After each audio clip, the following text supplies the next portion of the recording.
The turn of the millennia. Radiohead's Kid A. Matt. Wow. The Y2K has hit, mate, in the form of this record. Yeah. Holy shit. They really changed it up, didn't they, with this guy? Wow. Now there's like electronics involved, and in the best way possible, Tom York starts listening to Aphex Twin, and all of a sudden he's making the most forward-thinking music going. Come on.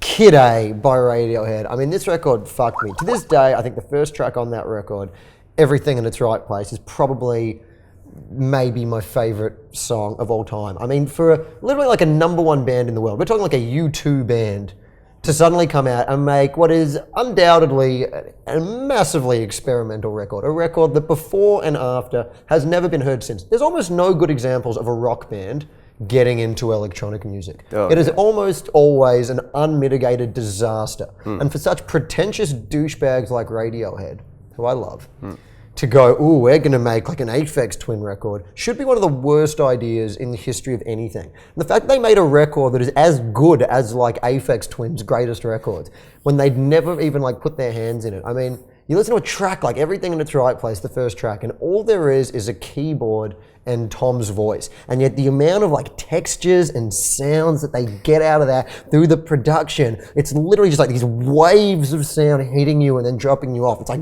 deeply fuck off psychedelic. It's just, I don't know what the fuck trip they were on when they made this record. They never made another record like it, you know. You'd think like, this is really where Godric comes into his own even more. Like the producer. Yes, the producer. The sixth Beatle. You know, Godric and York are literally writing a lot of these songs, just the two of them in a room together, and they're bringing them to the band, being like, guys, check this out, what do you think? And they're going like, where the fuck are the guitars, boys? This is terrible, this isn't music. Which is why a lot of people would go to hate them, because if you love the bends or whatever and you just wanted riffs, suddenly they just come out here being like, making like, you know, strange sounds.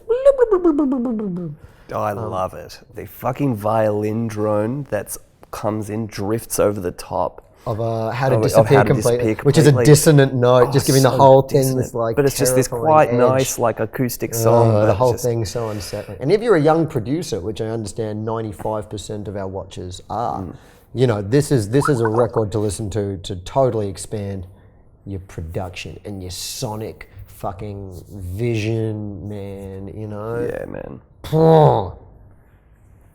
5 times. 5 big Yorks for me.